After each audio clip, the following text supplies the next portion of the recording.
everybody. Welcome to the Hallmarkies podcast. And we are here today to talk about some non-Hallmark Christmas movies over the last week. And this is one of we're almost done. Can you believe it, Michelle? Yeah, it's crazy the amount of movies we talk about each week. I haven't watched anything other than non-Hallmark. It's just been Appreciate it. I non-Hallmark. really Yeah. do. You've been a trooper. Yeah, it's been really interesting and fun. Uh-huh.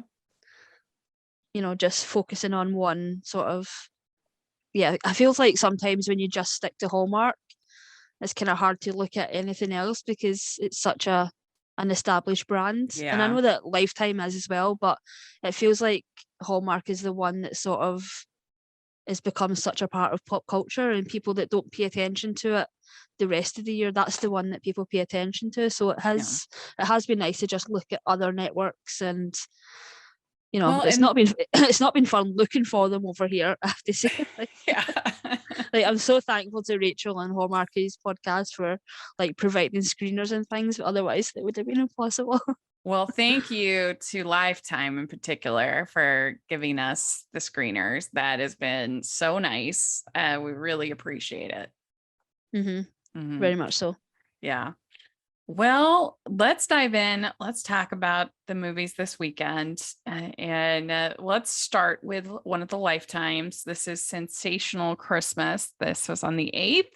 And it stars Nazneen Contractor and Mikey Selkin. We've had both of them on the podcast. We recently had Mikey on just this last week. And he's great, super fun. And this movie is Ellie is a beauty and I can't talk. Ellie is a beauty and perfumer. I don't know why that word is hard for me to say. Perfumer returns to her festive hometown to create a new holiday scent. There she meets handsome bookish writer Logan Osborne, who is staying with her father at the family's historic property. So what did you think about this movie? Yeah, I enjoyed this one. It didn't blow me away or anything, but I did like the way that it sort of was bookended by this sort of fable that sort of tied in, and it was obvious the way that that it was going to tie in, but I just found it enjoyable regardless. And I think Nazneen is so wonderful in these movies. And I think it worked in terms of the romance as well. So yeah, fairly harmless one from Lifetime for me. Yeah, I agree. I think this was a fun enough acquisition that they got. I like Nazneen and Mikey a lot, and I liked her dad a lot. I thought he was good. Yeah. And overall just had some fun little sweet moments. I mean, the whole idea that they're making all of these candles out of this tiny little cabin kind of made me laugh. Yeah. Yeah, they were like the amount of orders. I was like, yeah, that should be a very small business and not sending candles all over the world, apparently. You're right. So that was ridiculous. And a lot of times these, what I call them the scientific farmer movies, where you have to create the perfect scent or the perfect candle or the perfect apple or whatever, perfect poinsettia. A lot of times those can be really boring, but they didn't really spend that much time on it. The summary makes it seem like that's going to be everything. Mm-hmm. Yeah, I was sort of glad when it became more about, the candle making and sort of the finding out of the backstory and on all of that, and the things with her mum and her family, and it wasn't just about her trying to figure out a new scent, because if it was just about her and that and sort of the work situation, I just wouldn't have been happy with that. No. Yeah, if it had been like, oh, we got to put a little bit of this flavor in and then a little bit of this, I would have been very bored by that. But it really wasn't much. Probably because it was this tiny little cabin. They couldn't shoot in there that much. I don't know. But that was the most ridiculous part of the movie. It's like there wasn't like a bigger space on this in this historic place that they could pretend that they were. I mean, it was just so small. It was funny. But I really like both these leads. That's what saved this one for me. It feels like if you don't have that, then you know, if you don't have the sort of plot that really sort of captures your attention and sort of takes you through the whole thing, you know, that's one thing. But if you don't have leads that have chemistry and are great together and can kind of sell it, Yeah. then that's another thing. You know, you Well, need and one or the other or both. yeah, and the plot was like good enough. Mhm. And there were like moments between her and her dad, because I mean, I that Cameron Matheson Joe Wagner movie was brutal. It was so boring, and so they could only the charming stars could only save it so much. Mhm. They Yeah. can save it like 75%, but they Yeah. And these movies are so lucky sometimes because a lot of times, like you can tell from a lot of the interviews that, you know, Hallmarkies does that sometimes it's just luck when it comes to the chemistry. yeah. Like they've never worked before or they've just been cast based on, you know, casting directors Mhm. and, you know, sometimes it's just magic, other times it's not so much. Yeah. It just doesn't work from no fault of anyone, really. Yeah. Well, or I guess how many crowns would you give this one? I would give it 2.75. Yeah, I think that's fair. That's fair. All right. Well, I'm going to talk about A Miracle Before Christmas. This was on BET Plus on the Mm-hmm. 8th. Latoya Luckett, Romeo Miller, Keith David, Demeritus Ship Jr., Paula J. Parker. So it's with a little help from an angel, Mercedes Wright, a fast talking, popular relationship therapist with all the answers when it comes to fixing everyone else's marriage, must now use the magic of Christmas to find the secret to save her own. So in this movie, it's basically a It's a Wonderful Life kind of Mm-hmm. knockoff. She's kind of terrible. Everybody hates her. And, uh, she's kind of rude and she thinks she's dismissive of her husband and she's got a friend that she doesn't appreciate and then you know her kids and all this stuff and she's a Scrooge to her office assistant and so she's at a bar and she runs into Keith David, and she says, you know, the wishes that she didn't have to deal with all of this in her life, like her husband and her whatever. And so he says, "Is that your wish? Is that what you want?" And then, of course, she finds out what life would be like if she was instead of being married and being a therapist is she was like the CEO of some company. I wasn't really sure what the new company was. They weren't very clear on that. But she's super rich. But the thing that was weird about this movie is that everybody was legit happier not being with her. Her That's a husband problem. was married to this nice lady and had like kids and uh, her I mean, I guess her friend wasn't happier. She was kind of the catty woman that we see in these movies, the BT movies. And of course her husband's new wife, they get in kind of fight, they get in fights together and um it just was funny to me. I was just like, they didn't really think this through completely, right? Like literally almost everybody seems like they're better off with their life, which is like not the point. Like when you finish the movie, you're like, wait, is this the happy ending? Or um, I don't know. I did love Keith David. I mean, he's great, super Yeah. fun. He's not in it that much, but he's without a doubt the best part. And Mm-hmm. I so I would give this one 2 crowns just for Keith David. Okay, that sounds interesting. Yeah, it sounds like they just didn't think it through. We'd like to take a second and thank our sponsor for this episode of the podcast. From the hosts of the podcast Home for Hallmark, Molly and Brad now bring readers their debut novel, If Only Christmas Would Come.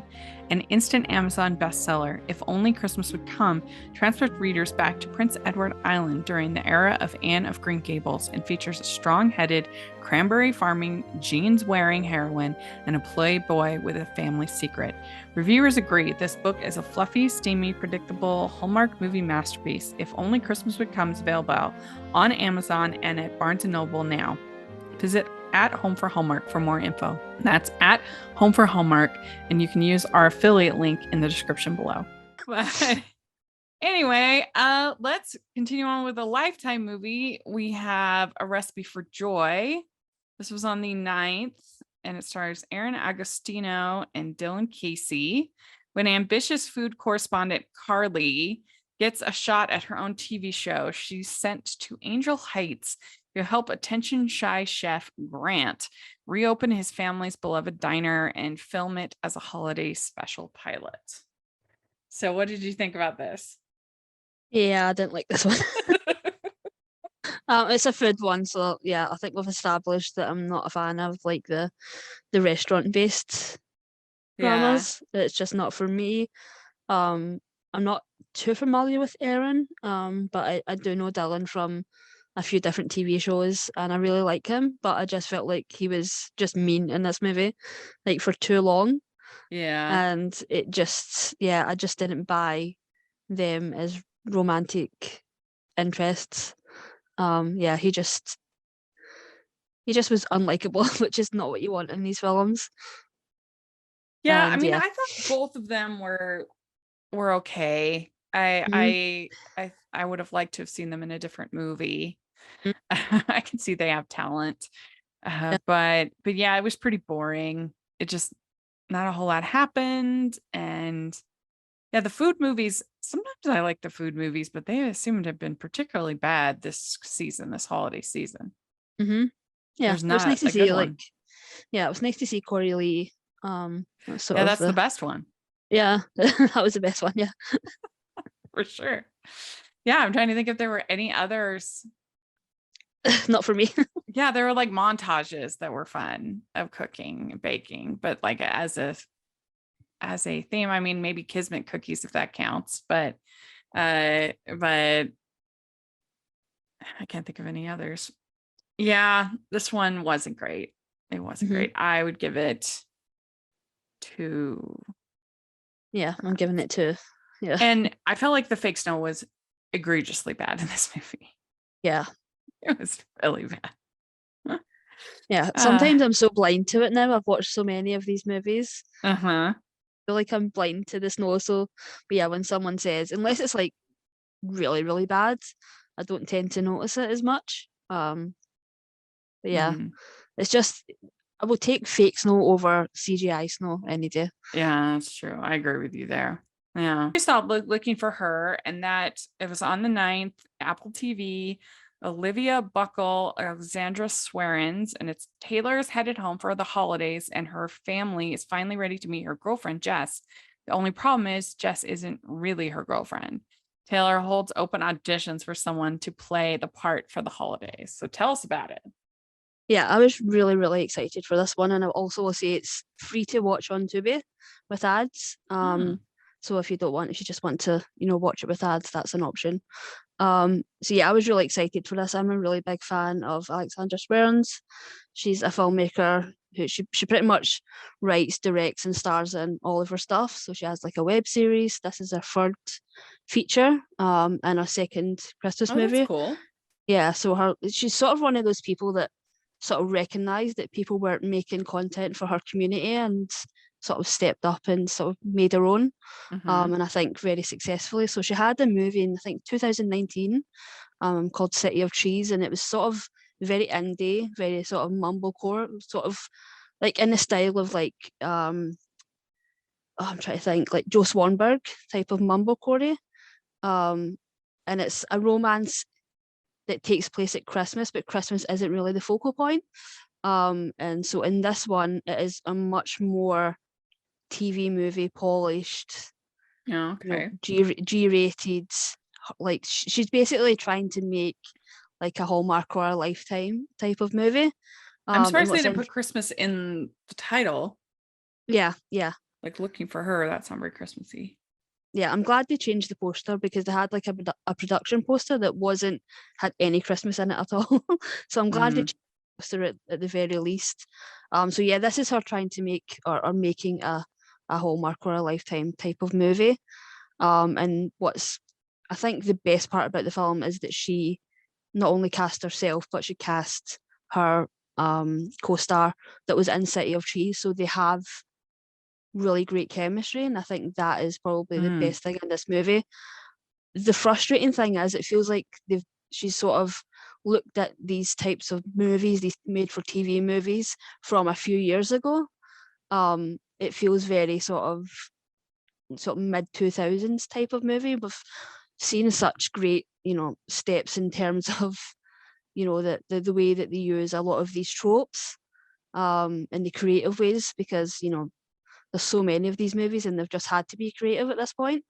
So it felt a little bit um, like something we would have seen quite a few years ago. And the most frustrating part of the movie, it's like when you watch a movie like Merry Xmas, like 5 minutes into that movie, he's in that group chat and they're connecting. mm-hmm. This movie, it takes like 40 minutes for them to be in a room together. Oh, So it's so because they make this frustrating. summary, her being the fake girlfriend. That seems really fun, but that doesn't happen This until pretty late. that doesn't happen till fairly late in the movie, and there's all this sort of setup that isn't really necessary in these types of movies. Like we know what we're there for. We don't Mm-hmm. need all that kind of setup. So that was sort of one of the kind of frustrating parts of the movie. But I will say, like, the actual romance part of it was really well done. And I think if you're a Hallmark fan or a Lifetime fan or just a TV movie fan in general, this is G-rated. You know, and Mm-hmm. anybody can watch this one. And I did enjoy it. I just found that part of it a little bit frustrating. Yeah, Yeah, that's too bad that it takes so long to get going. yeah, yeah. That's like And that again, the Danica McKellar drive-in mhm, movie. Like the first 30 minutes are rough. yeah, They're long and in just continual council meetings. mhm. But then once it like actually gets going, then it's kind of fun and cute. And you just think most people are gonna are gonna give up. I Yeah. mean, going to your own council meetings are boring enough, let alone have them on television. And the thing is, I mean, maybe she felt like she had to do all of this setup because the conceit is so ridiculous, but we're already in. Like that's Yeah, what we're signing up for when we watch these movies. yeah, Um, so yeah, I will say once they get to the house and the actual romance, I just wish they had more time because I know from City of Trees that they have such great chemistry, and it would have been nice to have them have more scenes of them sort of falling for each other. We didn't really get any like almost kisses, all of those little things that you sort of tend to expect in these movies. Um, Even yeah, though we get frustrated with them, we sort of look forward to them as well. yeah. There's nothing better than an almost kiss that drives you insane. But yeah, I just wish we had more of those moments, and less sort of build up that we didn't really need as much Yeah, of. that makes sense. That makes sense. Would recommend it. I would give it a 3.75. I really Oh, did okay. enjoy it once it sort of got going. Okay. All right. Well, I have one. I don't think you've gotten to see something from Tiffany's. Oh no, I saw that. I Oh, saw you that. did? Okay. Well, we're going to talk about something from Tiffany's. This was on the 9th, Amazon Prime, Zoe Douche, Kendrick Smith Sampson, Ray Nicholson, and Shay Mitchell. And it's nothing compares to the magic and excitement of the holidays in New York City, where the streets blaze with lights, windows dazzle, and a special box from Tiffany could change the course of a person's life on several lives. Rachel and Gary are happy enough, but not quite ready for that big commitment. Ethan and Vanessa, the perfect picture, are just about to make it official when a simple mix up gifts causes all of their paths to cross. It sets off a series of twists and unexpected discoveries that lead them where they're truly meant to be, because love, like life, is full of surprises in the holiday romance Something from Tiffany's. So, whew, that was a mouthful. I barely got through that. But, well, overall, I guess, what did you think of this movie? Yeah, I thought it was okay. Yeah. I don't know why I was sort of expecting it to be sort of, yeah, I think just like the promotion and all of the publicity around it, I just expected it to be more than what it was, and that's not a slam on the movie at all. I just think there's been Lifetime and Hallmark movies better than this, Hmm. and Yeah, it feels like a very sort of polished version of what we see on Lifetime and Hallmark all the time. And it's a shame that this movie is going to get so much attention when there's Hallmark movies and Lifetime movies and Up TV movies that are, just as good or better. Yeah, I completely agree. And it has that polish of like a really professional trailer. I mean, this looks like something that could have been released in theaters, as far as the how it's shot and how it's just, and then how it was advertised. It has that different look, the difference between TV movies and feature films. So I think that's part of it. But I mean, I think that Zoe's previous film, Set It Up, is much better than this. Yeah, yeah, that's Um, such a good film. I did give it a marginal fresh on Rotten Tomatoes, because I felt like the stars were so good. They really kind of pulled this thing along and carried it, and like it was almost charming in spite of the story, in spite of the thing, because of them. I didn't love the story. The whole sort of mix up over the rings and the earrings, and then when Gary proposes to her using the other person's ring, and then she's getting closer, she's kind of emotionally cheating on Hmm. Gary, but she still says yes to him. And I don't know, I just didn't love the story. I Hmm. don't like that, emotional cheating kind of element, because it just makes all the characters look bad, and it's not particularly romantic. And it's hard when both characters are in another relationship. It's hard to have the main relationship get as close as we want them to get, because obviously they can't kiss or do anything like that, because then that's like skeevy, if they're both with other people technically. And neither other person was like, not that you should still excuse cheating if they're a bad person, but like they were both like normal people. They weren't perfect. They made mistakes and things, but it wasn't like a bad man of business or anything like that. And so the whole thing was just more awkward than it was romantic as far as the plot. Hmm. And but I really liked these actors. They were really charming. And Zoe Douche knows how to wear red lips. She did a great job. Yeah, yeah. I mean, I liked it. I really enjoyed it, and I love these types of movies.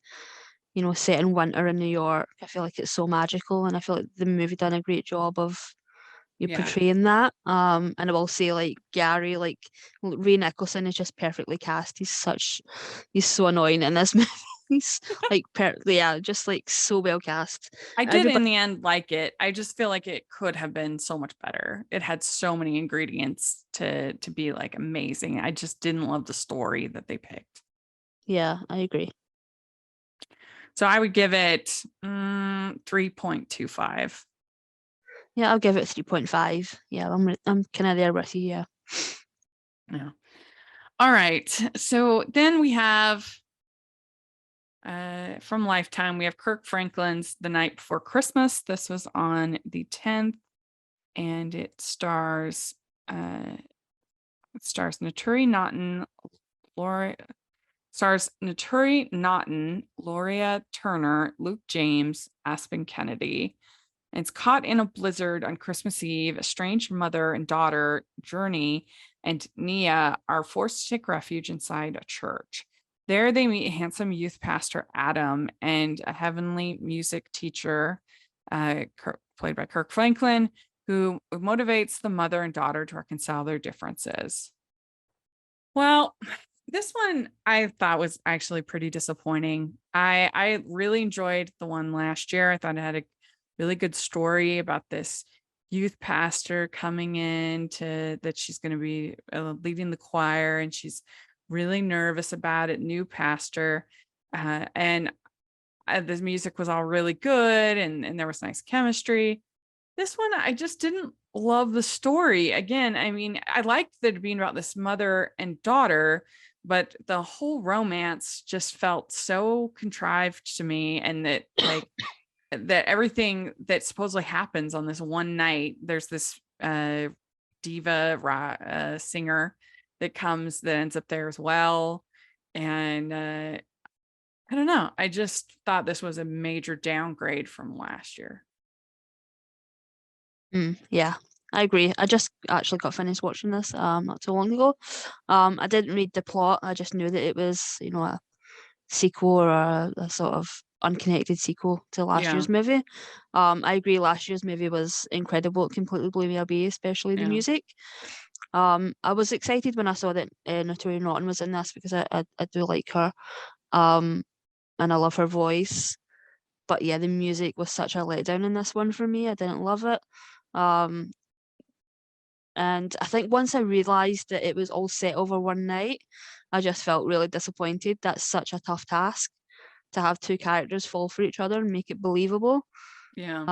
in one night, especially when you have a whole host of, you know, other characters, and then you also have the daughter who was really difficult in the first half of the movie and unpleasant. So yeah, that Mhm. was yeah, it's just kind of disappointing compared to the last year's movie, which you know might be a little bit unfair, but last year's movie was just so good, and you know the fact that they had that, you know, the pastor just, you know, finding her voice and really spending time in that town and Mhm. building relationships, whereas this one, you know, you've given your characters like 7 hours. um Yeah, and everything just felt so contrived, and I don't know. and it didn't feel Uh, believable to me that No. they already knew each other either. There wasn't that familiarity between them. Yeah, and they acted like they didn't recognize each other at all Yeah, I think until they that's find kind of yeah. like you would for especially with somebody that you like had a crush on and that you knew, like you would know. Yeah. Mhm. But yeah, it was disappointing. I guess it's one that did pretty well for Lifetime, but I think that's probably because of the goodwill of the previous movie Yeah. that people liked it so much. Mhm. Yeah, I do want them to keep making these movies because, you know, I really want them to get to the point where they can make one like that first one again. Mhm. Yeah, I agree. I would give this one, mm, 2. Yeah, I'll give it 2 as well. Yeah, it was not great. Mhm.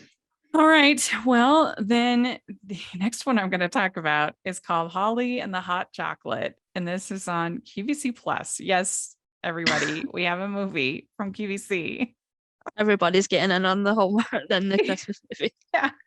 And it's Hannah Gaffney, Ryan Farrell, Olivia Grove. Sorry. It's Hannah Gaffney, Ryan Farrell, Olivia Grop. And it's surrounded by locals who love the season as much as she does. Holly soon learns at the center of the holiday spirit is a special hot chocolate recipe sold in the town square.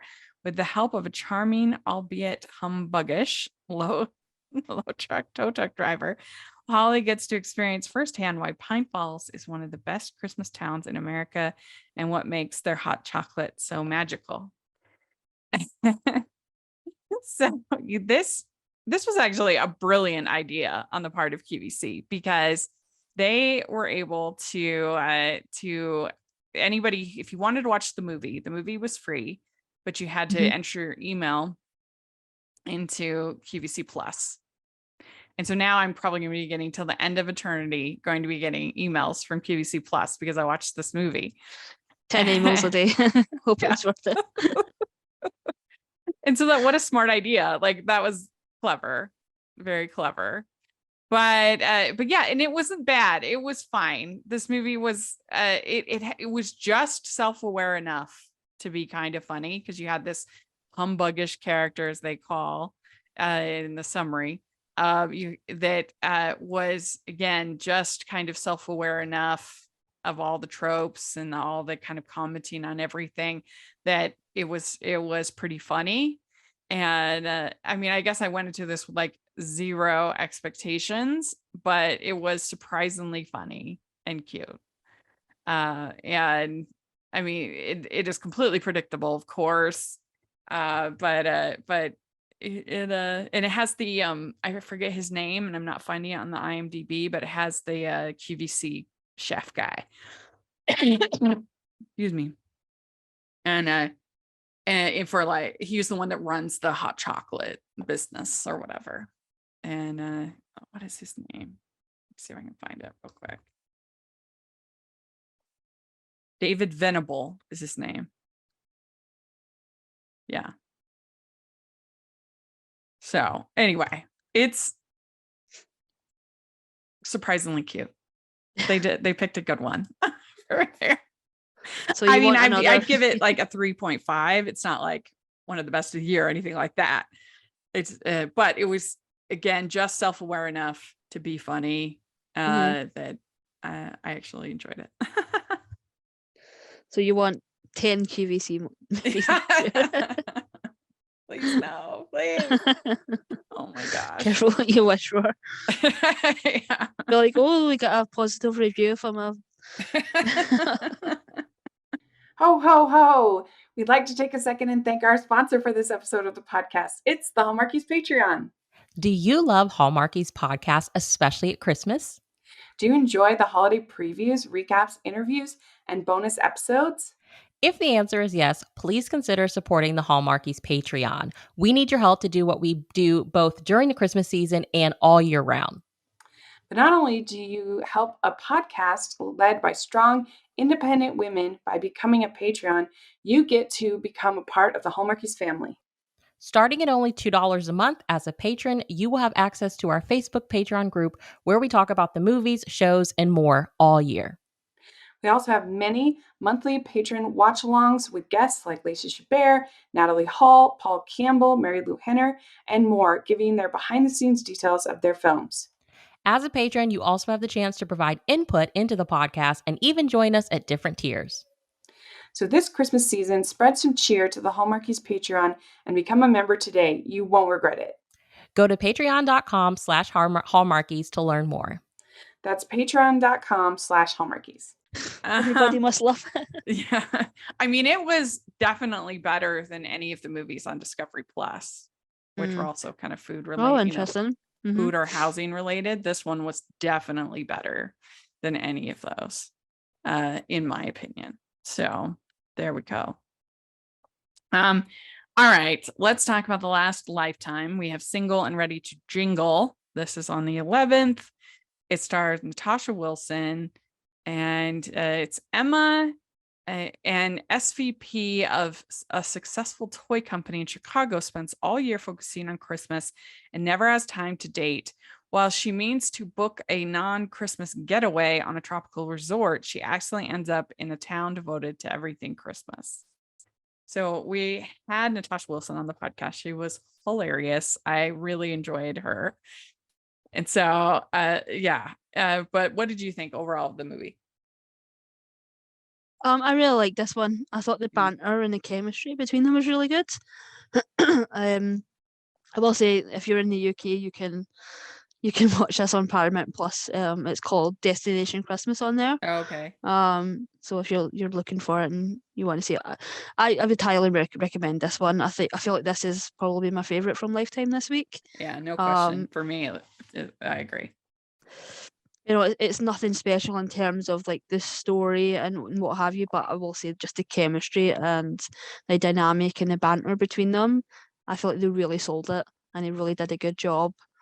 And they had, yeah, just really good chemistry, and you know the way that they made fun of each other all the way throughout the movie was really fun. I loved his sister and her wife. Yeah, I feel like that the characters that made up the movie were all really great.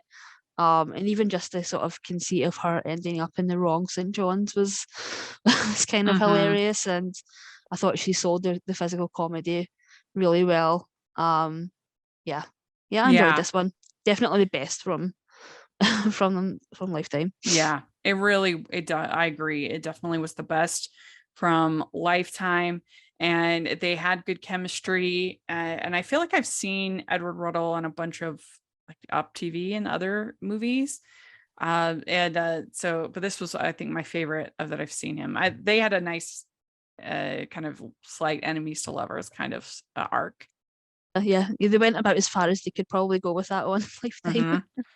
Yeah, and when she shows up with her like straw hat and with her beach hat and her light dress, and she's in Alaska in the winter. It was pretty funny. It's like, somebody take pity on this woman, please. Yeah. But I will say, like, I do wish they had done more to sort of make it look more Alaskan. yeah. It didn't look as cold as they were sort of trying to sell it.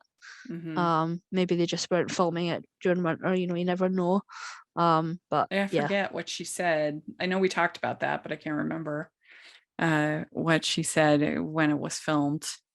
But yeah, they it definitely, you could tell it wasn't Alaska, Mm-hmm. but there were cute little moments, and I agree. I liked his sister was fun. Mm-hmm.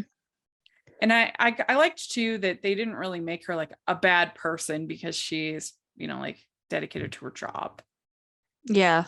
Yeah, and also the reason why she's not a fan of Christmas made sense as well. Yeah. She doesn't really get to enjoy Christmas anymore. It's sort of her job, and anybody that sort of their whole job revolves around one thing, one season, you can imagine they would get pretty burned out on it. Yeah. Yeah. So I'd give this one like 3.75. Yeah, I would agree with that. Yeah, I'll go 3.75, or almost a 4. Oh, did I give a score to Holly and the Hot Chocolate? I don't think I did. I'd probably give that a 3.5. Nice. Yeah. All right. Then we have let's see here, which one? Okay, then we have Reindeer in Here, which I think is a very weird title. Hmm. Let's see. Yeah, Reindeer in Here. I feel like that's, I don't know, just why don't they just call it the Magical Reindeer, or It I doesn't don't know, sound right. Blizzard the Reindeer or something. It just sounds weird to me. Reindeer in Here, I think. That's a strange title. But anyway, this was on Paramount and CBS. It's voices Gabriel Bateman, Candace Cameron Bure, Adam Devine, Donald Faison, Jim Gaffigan. And it's Blizzard, a young reindeer living at the North Pole, and his unique group of friends band together to save the future of Christmas, creating a magical holiday tradition in the process. So basically, he's kind of like this quirky inventor, and he has all these ideas, but nobody will listen to him. We've seen this story before, but this was perfectly serviceable, perfectly cute. The animation was cute. The voice cast was all good. They all did a good job. It's not gonna like land as a all-time favorite, animated Christmas special, but it's perfectly fine. Mm. And kids will enjoy it and get to get a nice message about including everyone, and kind of thing. So I think this was fine. I'd give it 3 crowns. How long is it? 40 minutes. Minutes. Yeah. Yeah.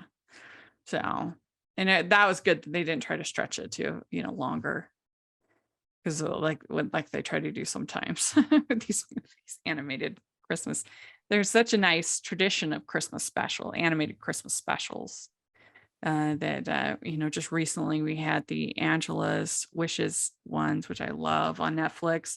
But there's Robin, which was so good, from Aardman. That was adorable. Shaun the Sheep Saves Christmas. That was adorable. So there's old ones, of course, you've got Rudolph and, all the Rankin Bass ones growing up. And we had Mickey Saves Christmas. That was definitely way better than this. It was much better.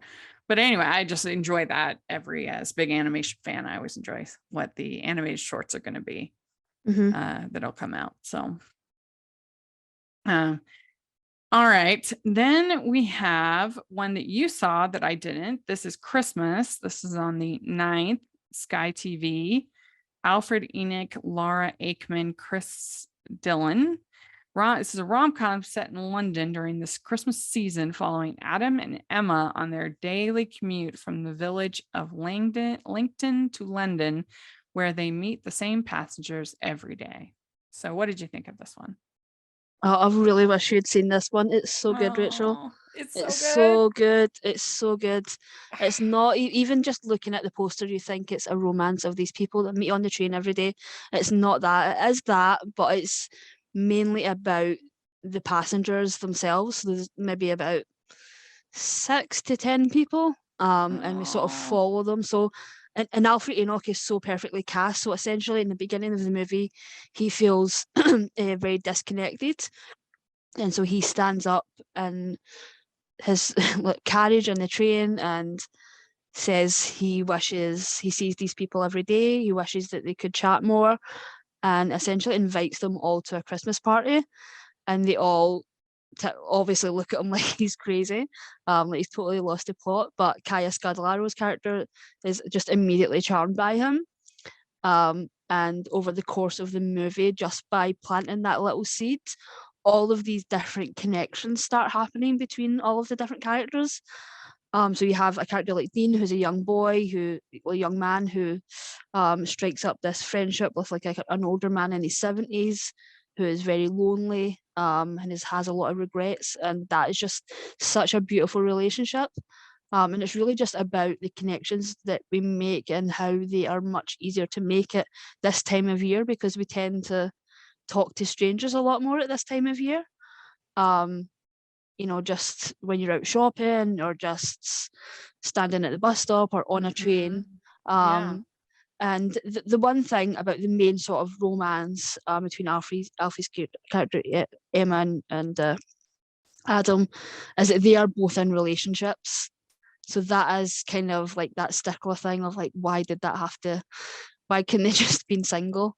They do set up the fact that both relationships that they are in are sort of why they are in such sort of lost mental states. Why he's sort of searching for connections. He feels very disconnected from his girlfriend. He wants kids and a big family. She doesn't. Emma is a chef, and her boyfriend travels a lot and lives a lifestyle that she's not really a big fan of.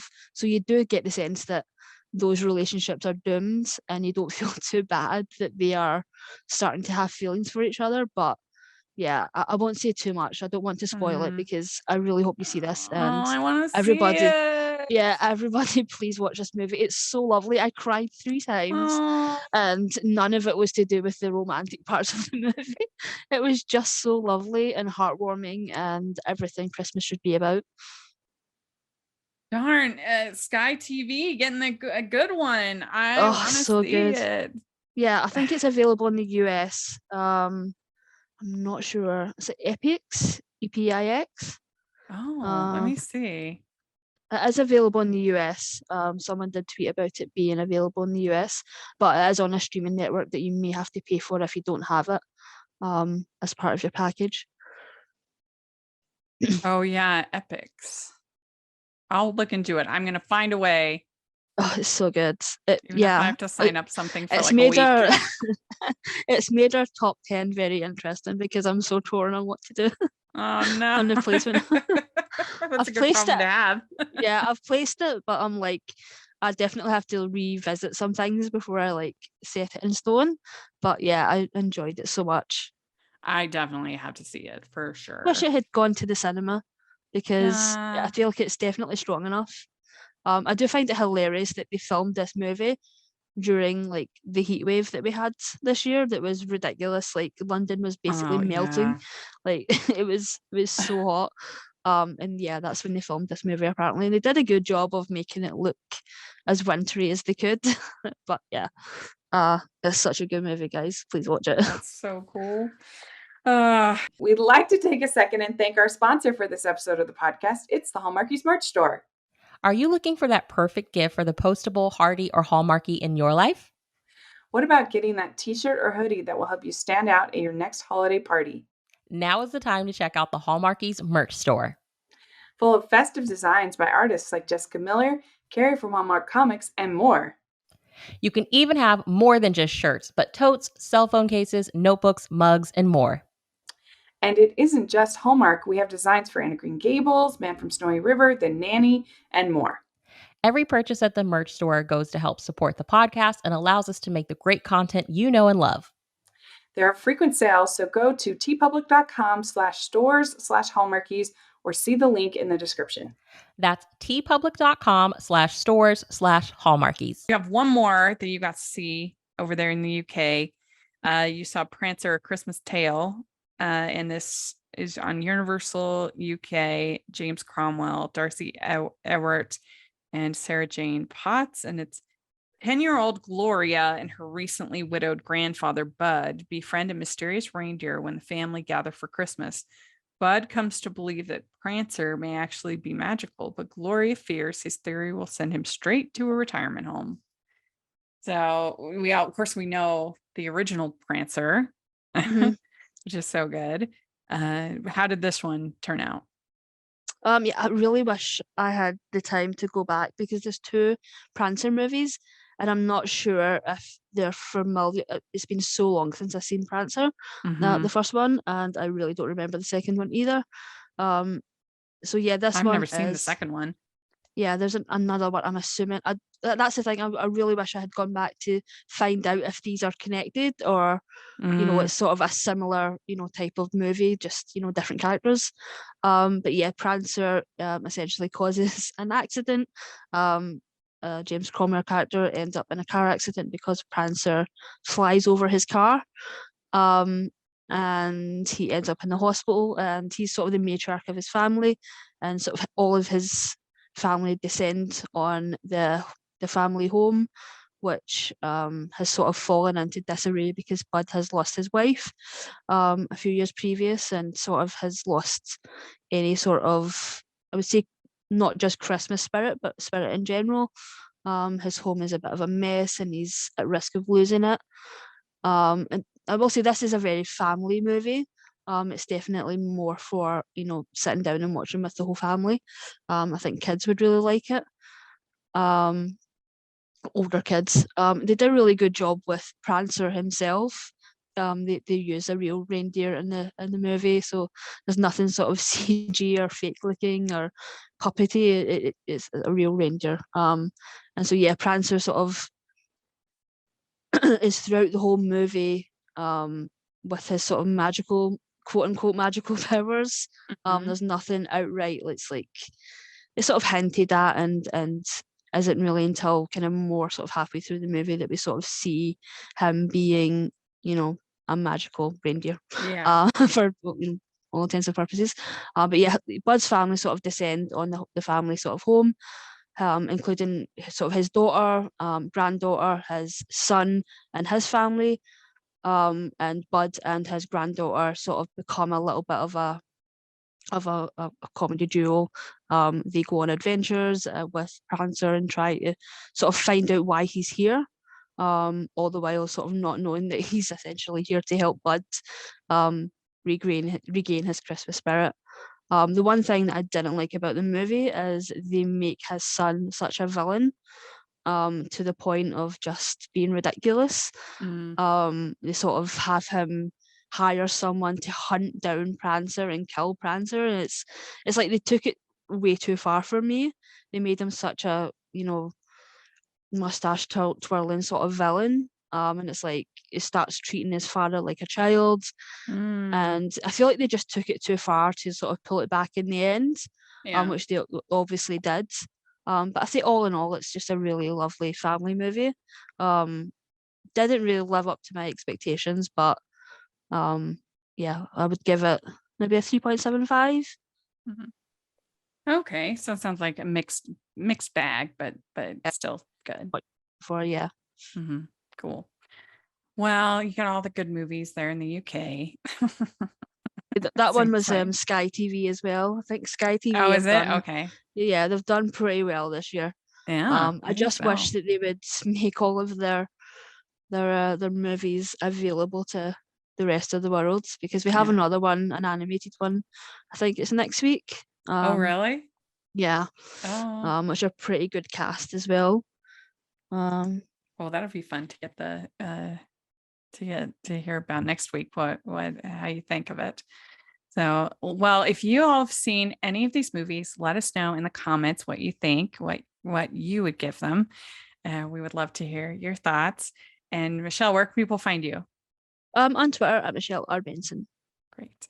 And you can find me at Rachel's Reviews, all of our social media, iTunes, YouTube, and on Rotten Tomatoes. Check that out.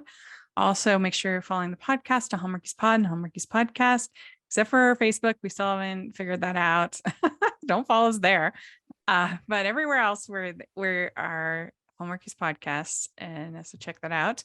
And if you are listening on iTunes, please leave us your ratings and reviews. That really helps us a lot, people to be able to find the podcast. And if you are listening on YouTube, please give the video a thumbs up and subscribe to the channel. We appreciate that so much. We also have our Patreon group, which is the best way that you can support us. And you get lots of really fun perks. We have a very exciting watch along coming up at the beginning of the year. So you're going to want to be in on that. And we also have the merch store, which has tons of festive designs. And you can get everything for the Hallmarky Hearty rom-com fan, Hallmarky in your life. So check that out. And thanks so much. And we'll talk to y'all later. Merry Christmas. Merry Christmas.